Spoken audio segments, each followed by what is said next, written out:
Assalamualaikum warahmatullahi wabarakatuh. Saya Lina Putri Rayu dengan NIM 20112500059 dari kelas 2B.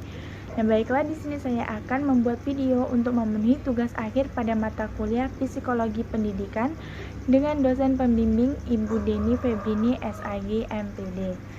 Nah, langsung saja saya akan sedikit menjelaskan materi tentang teori dan aplikasi teori psikologi pendidikan. Teori dalam ilmu pengetahuan adalah seperangkat konsep yang saling terkait yang digunakan untuk menjelaskan sekumpulan data dan untuk membuat prediksi tentang hasil dari suatu kegiatan eksperimen di masa depan. Beranjak dari pengertian teori, para pakar pun membuat konsep-konsep yang dapat menjelaskan pengertian dan memberikan pemahaman yang mendalam tentang sesuatu terkhusus tentang ilmu psikologi dengan cabang keilmuannya yaitu psikologi pendidikan yang mengkhususkan diri pada cara memahami pengajaran dan pembelajaran dalam lingkungan pendidikan, maupun psikologi belajar yang berisi teori-teori psikologis mengenai belajar, yakni teori-teori yang khusus mengupas cara individu belajar atau melakukan pembelajaran. Nah, materi yang pertama itu ada teori psikologi tentang belajar. Dalam belajar, ada beberapa pendekatan yang dilakukan oleh psikologi pendidikan, antara lain pendidikan behavioral dan pendidikan kognitif. Nah, yang pertama kita akan membahas tentang pendekatan behavioral. Pendekatan behavioral adalah pendekatan yang menitik beratkan pandangannya pada aspek tingkah laku lahiriah manusia dan hewan, dan perilaku atau behavior dari peserta didik dan pendidik merupakan masalah penting dalam psikologi pendidikan.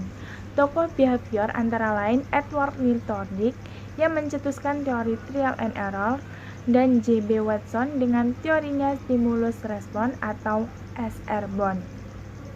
Nah, yang kedua itu ada pendekatan kognitif. Teori belajar kognitif merupakan teori yang lebih mengutamakan proses belajar daripada hasil belajar. Para penganut aliran kognitif mengatakan bahwa belajar tidak sekedar melibatkan hubungan antara stimulus dan respon dalam aliran behavioristik, karena tingkah laku seseorang ditentukan oleh persepsi serta pemahamannya tentang situasi yang berhubungan dengan tujuan belajarnya. Nah, yang kedua, pembahasan kedua itu ada teori-teori belajar. Teori-teori belajar itu dibagi menjadi dua, yaitu teori-teori belajar behavior dan teori-teori belajar kognitif. Yang pertama, teori-teori belajar behavior. 1. Koneksionisme. 2. Pembiasaan klasik. 3. Systematic behavior theory.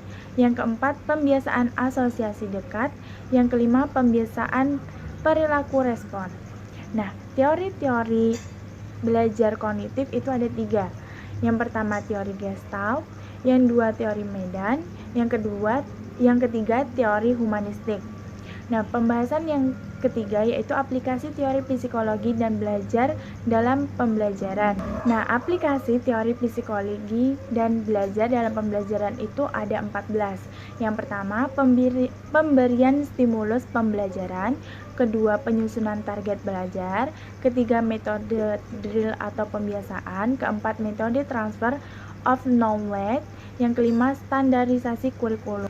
Yang keenam, mendasarkan pelajaran pada textbook. Yang ketujuh, pemberian tugas individu. Kedelapan, meningkatkan pemahaman siswa. Kesembilan, pengembangan inteligensi siswa. Kesepuluh, mengutamakan keaktifan siswa. Yang ke-11, pembelajaran melalui eksperimen. 12, fungsi eksperimen dalam psikologi. Yang ke-13, pembentukan kepribadian siswa. Yang ke-14, memberi motivasi kepada siswa. Nah, itu tadi penjelasan tentang teori dan aplikasi teori psikologi pendidikan dari saya. Saya akhiri. Wassalamualaikum warahmatullahi wabarakatuh.